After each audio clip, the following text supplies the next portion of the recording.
हाँ जी, देवियों सज्जनों, स्वागत है इस वीडियो में। और क्या हाल चाल है आप सबका। दोस्तों, आज इस वीडियो में ना मैं आपके साथ कुछ बेसिक बातें करना चाहता हूं एसे राइटिंग के रिगार्डिंग। एक्चुअल में अब जैसे आप जानते हैं कि एसे का कोर्स मैं ही पढ़ाता हूं, मेंटरशिप एसे का मैं लेता हूं और बहुत सारे बच्चों का क्वेश्चंस आते थे, कॉल्स भी करी बहुत सारे बच्चों के साथ। और उनकी क्वेरीज ये रहती थी कि सर, जब एसे राइटिंग की बात आती है तो क्या हमें बहुत हाई फाई वर्ड्स यूज करने पड़ेंगे, बिकॉज जो न्यूज़पेपर्स हम पढ़ते हैं, अब चाहे वो हिंदू की बात करें, इंडियन एक्सप्रेस की बात हो, कई बार आर्टिकल्स में और एडिटोरियल्स में बहुत हाई फाई वर्ड्स यूज किए जाते हैं और उससे लोग बहुत ओवरवेलम फील करते हैं that I think I have to use these words in my essay, और शायद तभी मेरे को अच्छे मार्क्स मिलेंगे। मैं ये कंसेप्शंस और मिसकंसेप्शंस दोनों क्लियर करना चाहता हूं इस वीडियो में। देखिए, सबसे जरूरी बात, आपका एफर्ट तो डेफिनेटली रिक्वायर्ड है। देखिए, अच्छे शब्द बोलना लिखना अच्छी बात ही मानी जाती है। हमेशा कहा जाता है कि अच्छे शब्दों का इस्तेमाल करो। बचपन से ही घर वाले कहते हैं कि बेटा अच्छे शब्दों से बोलो, अपनी शब्दावली अच्छी करो। तो ये बात तो हम सब समझते हैं। अभी हम मिनिमम ग्रेजुएशन लेवल के हो चुके हैं, 22, 23, 24, 25 साल की उम्र है। ऐसा कोई भी नहीं कहेगा कि नहीं सर, वोकैबुलरी जरूरी नहीं है। एक अच्छी वोकैबुलरी होना बहुत जरूरी है। हाउएवर, लेकिन डजंट मीन कि अगर आपकी बहुत अच्छी वोकैबुलरी है तो ही आपको अच्छा कम्युनिकेट करना आएगा या तो ही आप अच्छा लिख पाएंगे। नो, अगर आपके पास कंटेंट ही नहीं है तो क्या लिखेंगे। आपके पास कंटेंट नहीं है, आपके पास स्ट्रॉन्ग आइडियाज नहीं है, तो स्ट्रॉन्ग वोकैबुलरी नहीं आपकी हेल्प करने वाला। बहुत जरूरी होता है ऐसे शब्दों का इस्तेमाल करना जो कि आपकी कही गई बात या लिखी गई बात को सिंपल तरीके से किसी को समझा सके। देखिए, अब अगर मैंने एक लेटर पढ़ना है या मैंने एक एसे पढ़ना है तो मैं क्या प्रेफर करूंगा। मुझे नहीं पता कि जिस स्टूडेंट का लेटर या एसे मेरे सामने पढ़ने के लिए आया है, आई डोंट नो कि वो 10th क्लास में स्कॉलर रह चुका है, 10th क्लास में उसके इंग्लिश में 95 और 100 आए, मुझे नहीं पता। मेरे सामने कॉपी है, लेकिन एक तरफ एक कॉपी होगी जहां पे कंटेंट ठीक होगा, एवरेज होगा, लेकिन एक्सप्रेस करने का तरीका इन अ वे कि सिंपलर वर्ड्स में लिखा होगा, वो चीज मुझे ज्यादा अच्छी लगेगी। Easily to understand, easily to read. On the contrary, अगर एक कॉपी मेरे पास आती है जहां पे मुझे नहीं समझ आ रहा उसने क्या लिखा है, वाई, बिकॉज उसने बहुत हाई फाई वोकैबुलरी यूज करी है। So therefore strong vocabulary use करना मतलब ये नहीं होता कि हाई फाई इंग्लिश यूज करना। आपको इस बात की समझ होनी चाहिए। आप एक ग्रेजुएट हैं, 21-22 साल की उम्र में आप यूपीएससी की अगर तैयारी शुरू कर रहे हैं, स्टेट पीसीएस की, यूपीएससी की, बहुत सारा कंटेंट जीएस का आप पढ़ते हैं। ये समझदारी आप में होनी चाहिए कि मैं ऐसे शब्द लिखूं, ऐसे शब्दों का इस्तेमाल करूं जिसके चलते दूसरे इंसान को यानी कि एग्जामिनर को पढ़ने में आसानी हो। यदि आपका पेपर एग्जामिनर को पढ़ने में आसान नहीं लगेगा तो बहुत अच्छी बात नहीं है, बहुत बुरी बात होगी। एग्जामिनर आपको नहीं अच्छे नंबर देगा। So you should be able to convey your ideas to the examiner, to the reader very clearly. ये बहुत गलत धारणा है। मैं रिपीट करता हूं, ये एक फॉल्स नोशन है that usage of high fi words will fetch you more marks. अगर आपने कोई वर्ड कहीं सुन लिया है ना, देखिए अब फॉर एग्जांपल आपने अब ऐसे कितने सारे ब्रांड्स हैं, पर्स के, घड़ियों के, कपड़ों के, जो कि शायद मुझे नाम से पता होंगे, अच्छा वो कोई ब्रांड होता है, ये कोई ब्रांड होता है, लेकिन वो कभी मैंने खुद पहना नहीं है। तो मैं कैसे कह सकता हूं यार कि फॉर एग्जांपल अगर मैं प्यूमा की बात करूं तो प्यूमा ब्रांड है, चलो प्यूमा ब्रांड की टी शर्ट मैंने पहनी है, बट फॉर एग्जांपल मैंने नहीं पहनी हो तो मैं कहूंगा अरे यार प्यूमा के कपड़े बड़े अच्छे होते हैं, उसको पहन के आना। एडिडास के शूज, तो अगर आपने वो पहने नहीं, यूज नहीं किए, तो आप कैसे बोल सकते हैं वो अच्छे होंगे। तो जिन शब्दों का आपने इस्तेमाल नहीं किया, आपको पता ही नहीं उन शब्दों का मतलब क्या है, तो उन शब्दों को क्यों आप यूज करना चाहेंगे। अननेसेसरी नहीं करना चाहेंगे जस्ट बिकॉज आपने 2 या 3 वर्ड्स, ओ माय गॉड ये वर्ड सुनने में बड़ा अच्छा लगता है, ये वर्ड मैं कहीं लिख लेता हूं और अपने आंसर में लिख दूंगा। आपको उसका वर्ड का मतलब ही नहीं पता, उस वर्ड का रेलेवेंस क्या है, क्या उस वर्ड को जो आप यूज कर रहे हैं उसका उस पर्टिकुलर सेंटेंस में या पैराग्राफ में कोई रेलेवेंस है, कॉन्टेक्स्ट है, नहीं है तो क्यों यूज कर रहे हो। कॉम्प्लिकेटेड वर्ड्स यूज करने से आप अपनी मुसीबत और बढ़ा रहे हो, अपनी आसानी नहीं मुसीबत और बढ़ा रहे हो। और कॉम्प्लिकेटेड वर्ड्स का इस्तेमाल करके आप अपने और एग्जामिनर के बीच में एक ऑब्स्टिकल खड़ी कर रहे हो, रीडर और अपने बीच में एक बैरियर खड़ा कर रहे हो, जिसके चलते आपके आइडियाज, आपके थॉट्स जो कि आपने लिखे हैं वो कम्युनिकेट नहीं हो पाएंगे। बात समझो, बात समझो। क्योंकि ना बहुत सारे बच्चे कहते हैं कि सर हमारी इंग्लिश इतनी अच्छी नहीं थी, हम मुंबई, दिल्ली, बेंगलुरु, यहाँ इन बड़े बड़े शहरों में हमारी एजुकेशन नहीं हुई है। सो डज दैट मीन कि अगर आपकी बड़े स्कूल में या प्राइवेट स्कूल में एजुकेशन नहीं हुई है, डज दैट मीन कि आप ऐसे नहीं लिख सकते हैं? बिल्कुल ऐसी बात नहीं है। सो अंडरस्टैंड वन थिंग, आपका जो ऑब्जेक्टिव है अपने आइडियाज को कम्युनिकेट करने का, जब वो ही पूरा सॉल्व नहीं हो रहा तो कितने मर्जी वर्ड्स यूज कर लो। शशि थरूर, मुझे एक भी शब्द कई बार शशि थरूर का समझ नहीं आता, although he is a genius. Diplomacy की बात करें, फॉर्मर ब्यूरोक्रेट रह चुके हैं, बहुत ही बड़े जीनियस हैं। अब लेकिन अगर आप इस तरह के वर्ड्स लिखेंगे, flattered by the comedic imitation, however I would like to believe that I am not such a garrulous sesqui whatever, ये तो प्रोनाउंस भी नहीं किया जा रहा। अब अगर ऐसे वर्ड आप लिखेंगे तो आपका कंपटीशन तो केवल शशि थरूर के साथ ही हो रहा होगा। तो do you want to beat Shashi Tharoor in vocabulary quiz, और you want to get a good rank and you want to score good marks in your essay? Understand करो, जब आप एक आइडिया को, अपने एक्सप्रेशन को, अपनी राइटिंग को उससे कॉम्प्लिकेटेड वर्ड से मिलते जुलते सिमिलर या सिंप्लीफाइड वर्ड्स का इस्तेमाल कर सकते हो, तो फिर कॉम्प्लिकेटेड वर्ड्स का यूज करना क्यों? Why to show off, why to show off. देखिए आजकल टिंडर का, हिंज का, इस सब का जमाना है, डेटिंग एप्स का जमाना है।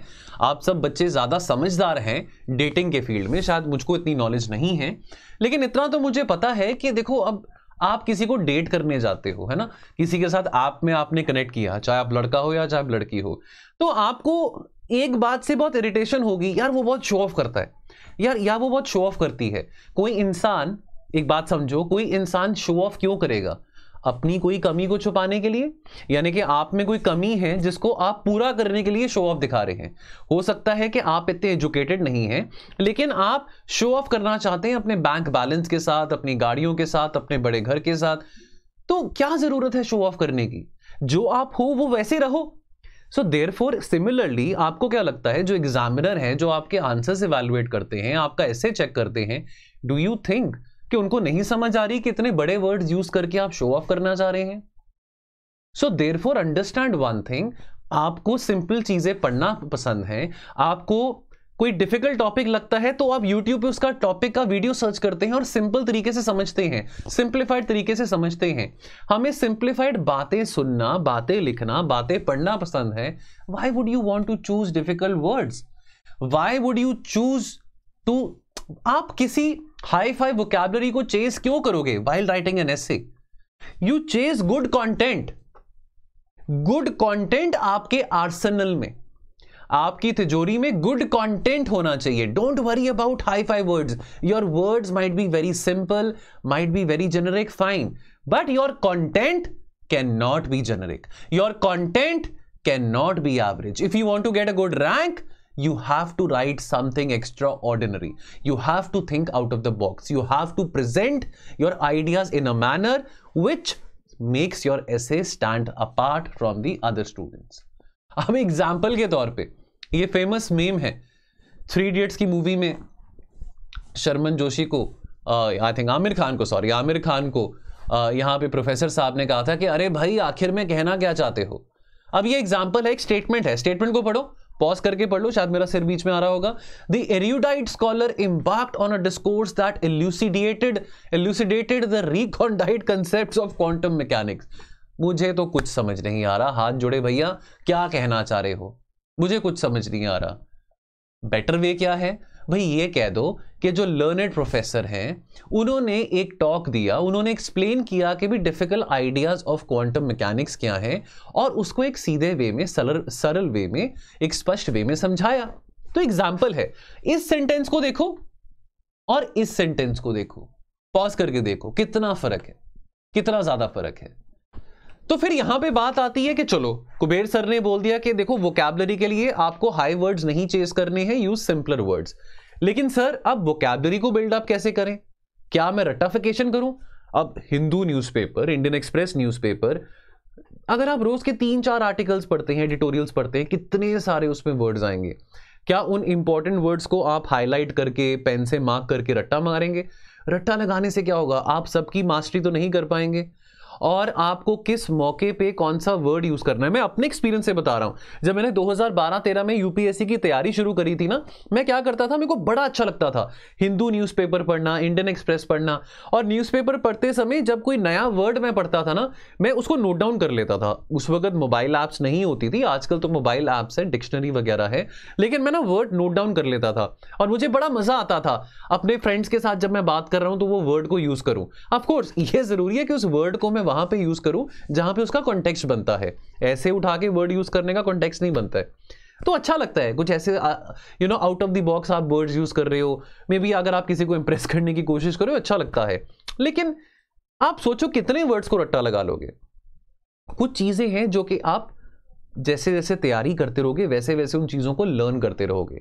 You will come across new words while reading your GS content, चाहे वो आप कोचिंग ले रहे हो चाहे आप कोचिंग नहीं ले रहे हो, इररिस्पेक्टिव ऑफ दैट। लेकिन अंडरस्टैंड वन थिंग कि ये जो लर्निंग है, वोकैबुलरी का प्रोसेस है। ऐसा नहीं है कि सर मुझे एक बुक बता दो जो कि बेस्ट वोकैबुलरी बुक है फॉर एसे राइटिंग, और उस बुक को मैं रट लेता हूं और मेरा एसे टॉप नॉच होगा। There is no specific book for essay writing, there is no specific book for building a good vocabulary. It's an ongoing learning process. You have access to many applications on your mobile phone, जिसके चलते आप difficult words के meaning को access कर सकते हैं। तो that is a part and parcel of the process. The more you come across such words, the more that word will retain in your mind, and now you have to see कि आप उस word को कहां पे apply करना चाहते हैं। Then read non-fiction books, read newspapers। देखो books पढ़ने का समय नहीं है, प्लीज न्यूज़पेपर्स पढ़ो। PT 365 या so and so 365 या so and so इंस्टीट्यूट के मंथली करंट अफेयर्स अगर आप पढ़ रहे हैं, न्यूज़पेपर नहीं पढ़ रहे हैं, तो काम नहीं बनने वाला है। मेरा तजुर्बा रहा है 12-13 सालों का यूपीएससी की फील्ड में। मेरा तजुर्बा रहा है, बहुत सारे कैंडिडेट्स को मैंने इंटरव्यू किया है, बातचीत करी है, सिलेक्टेड कैंडिडेट से बात करी है। कोई भी बच्चा केवल PT 365 पढ़ के या केवल किसी भी इंस्टीट्यूट की मंथली करंट अफेयर्स मैगजीन्स पढ़ के एग्जाम क्लियर नहीं कर पाया है। न्यूज़पेपर रीडिंग बहुत जरूरी है। मैगजीन्स कॉम्प्लीमेंट कर सकते हो towards the end of your जब आपका पेपर नजदीक में है तब आप उसको कॉम्प्लीमेंट कर सकते हो, सप्लीमेंट कर सकते हो रादर, लेकिन न्यूज़पेपर्स पढ़ना बहुत जरूरी है। आपकी पर्सनालिटी डेवलपमेंट होती है। You come across new terms, new words which you will miss out if you not reading the newspapers. And then obviously अगर टाइम है तो कुछ नॉन फिक्शन बुक्स पढ़ो। टाइम है तो अब इंडिया आफ्टर गांधी है, मेकर्स ऑफ मॉडर्न एशिया है, कुछ ऐसी बुक्स पढ़ ली जो कि आपकी सिलेबस से रिलेटेड है। तैयारी तो चलो ऑनगोइंग है, लेकिन आपके सिलेबस से रिलेटेड है। फ्री टाइम में let's say on a Sunday आपने 2 घंटे दे दिए। वैसे तो कहते हैं कि हर हफ्ते में एक बुक को जरूर रीड करना चाहिए। मेरी भी आदत है, मैं कोशिश करता हूं कि हफ्ते में एक बुक रीड करूं, बट दैट्स ओके। अगर आप नहीं भी कर पा रहे हैं, try to read something as a break. अगर आप ब्रेक ले रहे हैं बीच में कुछ कंस्ट्रक्टिव टाइम पास के तौर पे, that reading will always help you. And if you can read, try reading non fiction books. Write consistently, please keep on writing essays. Please daily आप 2 आंसर्स को जरूर लिखें, हफ्ते में 1 ऐसे को जरूर लिखें। जितना लिखेंगे, जितना इवैल्यूएट करवाएंगे, जितना चेक करवाएंगे, उतना आपकी आदत बनेगी and you will get into the habit of building a strong vocabulary also, right. और जितना आप राइट करेंगे, लिखेंगे, उतनी ही आपकी मेमोरी भी डेवलप होती है। बाद में ना कहना, पहले ही दे दूं वार्निंग, जब आप अपनी लैंग्वेज को अननेसेसरली हाई फाई इंग्लिश को यूज करके आप अपने आप को और कॉम्प्लिकेटेड साउंड करवाते हैं, तो यह मत सोचना कि दूसरे बंदे को लगेगा कि आपके पास साउंड नॉलेज है। ऐसा कुछ नहीं है। उल्टा आपकी जो राइटिंग है और जो आपकी शब्दावली है, उससे एग्जामिनर कंफ्यूज होने वाला है। अगर आपने एग्जामिनर को इंप्रेस करना है तो अपने आइडियाज में वजन लेके आओ, अपने कंटेंट में वजन लेके आओ। डोंट थिंक कि कॉम्प्लिकेटेड वर्ड्स यूज करके आपको अच्छे मार्क्स मिल जाएंगे। यूपीएससी के एग्जामिनर्स के रीडर्स, अगर आप कल को इंटरव्यू भी देने जाओगे, people prefer simplicity any day over sophistication. Please understand, अपने एक्सपीरियंस से कह रहा हूं। डोंट थिंक कि अगर आप बहुत हाई फाई जार्गन यूज करोगे, हाई फाई वर्ड्स यूज करोगे, उससे आपको अच्छे मार्क्स मिलने वाले हैं। Prefer simplicity and don't forget some important points. जब आप ऐसे लिखते हैं 1 पैराग्राफ और 1 पैराग्राफ में 1 मेजर आइडियाज आप कवर करें। बच्चे कहते हैं कि सर जब हम पैराग्राफ लिखने बैठते हैं तो 10-15 आइडियाज हमारे माइंड में आते हैं। अब 10-15 आइडियाज और 1 पैराग्राफ बहुत नाइंसाफी है। उससे बेटर है कि आपने 5 पैराग्राफ्स लिख दिए और आपने 5 पैराग्राफ्स में एटलीस्ट 5-6 आइडियाज कवर कर लिए। So you will make the job of the examiner easier if you are able to convey your idea very clearly in 1 paragraph rather than writing 20 ideas in 1 paragraph. Also, please keep your sentences shorter. ऐसा ना हो कि आपने sentence शुरू किया है और खत्म होते होते एक पैराग्राफ खत्म हो गया। ऐसा होता है, मैं कॉपीज चेक करता हूं, मैं लिखता हूं। Please avoid using long sentences. अब आजकल क्या है ना कि व्हाट्सएप जनरेशन है, तो खास करके बॉयफ्रेंड गर्लफ्रेंड जो लोग हैं, जो अपना निब्बा निब्बी जो मेरे भाई लोग हैं, वो समझ पाएंगे कि जब लड़ाई हो रही है, तू मैं हो रहा है, तो कुछ लोगों की आदत है वो लंबी लंबी कहानियां लिख देते हैं। तूने ये किया, तूने वो किया, तुझे वो याद नहीं, ये याद नहीं, तो हम फुल स्टॉप डालना भूल जाते हैं। देखिए, फुल स्टॉप डालना बहुत जरूरी है, तो फुल स्टॉप, कॉमा, ये सब चीजें बहुत डालनी जरूरी है, संतुलन बना रहता है। ठीक है, तो अब अल्टीमेटली हमको संतुलन ही बना के रखना है अपनी लाइफ में भी और अपने राइटिंग में भी। तो keep your sentences shorter, please लंबे सेंटेंसेस का इस्तेमाल मत करें। और फिलॉसफी वालों, पॉलिटिकल साइंस वालों और सोशियोलॉजी वालों, भाइयों बहनों, अगर आपका ये ऑप्शनल है, दैट डजंट मीन कि आपके पास बहुत ज्यादा एज है कि आप ऐसे में बहुत मार्क्स लेके आ सकते हैं। प्लीज टेक्निकल लैंग्वेज अपनी ऑप्शनल की ना, वो वहीं पे छोड़ के आओ, ऐसे में मत लेके आना। अगर आपको अर्ज हो रहा है ना, आपको बहुत डेस्परेटली कुछ लिखने का मन हो रहा है किसी टॉपिक पे जो कि सोशियोलॉजिकल थॉट से रिलेटेड है या किसी पॉलिटिकल साइंटिस्ट के थॉट से रिलेटेड है, उसको ऐसे वे में लिखो कि लगे यार कि इतना कॉम्प्लिकेटेड नहीं लिखा हुआ है ना, मटीरियलिस्टिक, ये डायलेक्टिक मटीरियलिज्म एटसेट्रा एटसेट्रा, कि भी सिंपल वर्ड्स में बताओ। Again, simple words doesn't mean कि my best friend is Suresh, my favourite pet is this. My simple word doesn't mean कि हम 5th, 6th या 7th क्लास की वोकैबुलरी लेवल पे आ जाए। सिंपलर थिंग्स मीन कि आप कॉम्प्लिकेटेड चीजों को सिंप्लीफाइड तरीकों से कैसे समझाना चाह रहे हैं, जो कि शायद पिछले 15 मिनट से 17 मिनट से मैं कोशिश कर रहा हूं। उम्मीद करता हूं कि इस कोशिश में मैं कामयाब रहा हूंगा कि टेक्निकल चीजों को सिंपल शब्द में आपको समझा पाया हूं। अगर समझा पाया हूं तो कमेंट सेक्शन में जरूर लिखना, मुझे खुशी मिलेगी सुन के। और दोस्तों, इसी के साथ आपको यह भी बताना चाहता हूं कि हमारा कल से 4 दिसंबर से 4था बैच एसे राइटिंग का शुरू हो रहा है। बहुत खुशी होते हैं बताते हुए कि पहली बार हमने स्लीपी क्लासेस के प्लेटफॉर्म पे एक होलिस्टिक मेंटरशिप प्रोग्राम फॉर एसे शुरू किया था और 4था बैच शुरू हो रहा है। दोस्तों, बहुत सारे बच्चों को फायदा हुआ है, बहुत सारे बच्चों का डर फिलोसफिकल एसेस का जो था वो दूर हुआ है।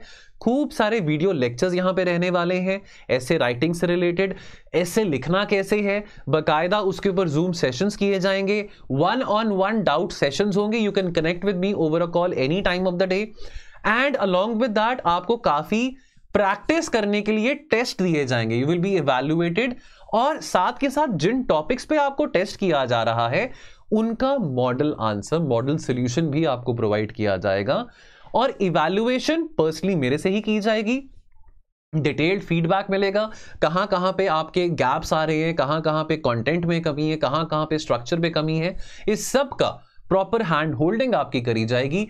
अगर दोस्तों आप चाहते हैं अपना 2024 का अटेम्प्ट सबसे ज्यादा उम्दा बनाने के लिए, और यदि आपका सपना है कि आप एसे में एटलीस्ट 140 मार्क्स स्कोर करना चाहते हैं, तो दोस्तों अभी भी 2 महीने हैं, 2 महीने हैं जहां पे आप ऐसे राइटिंग प्रैक्टिस कर सकते हैं। जनवरी एंड के बाद आप फुल फ्लेजेड प्रीलिम्स के मोड में आ जाएंगे। तो ऐसा ना हो कि आपका पहला ऐसे सितंबर 2024 में हो। आइए, आज ही मैं गुजारिश करता हूं, फोन उठाएं, 1800-890-3043 पे कॉल करें और इस बैच को ज्वाइन करें। और आप कुबेर लाइव कूपन कोड है, इसका इस्तेमाल कर सकते हैं, आपको एक्स्ट्रा डिस्काउंट भी इस पे मिलेगा। सो आपसे विदा लेता हूं, वीडियो को लाइक करना मत भूलिएगा, चैनल को सब्सक्राइब करना मत भूलिएगा और अपने सजेशंस कमेंट बॉक्स में जरूर डालिएगा। थैंक यू सो मच, जय हिंद।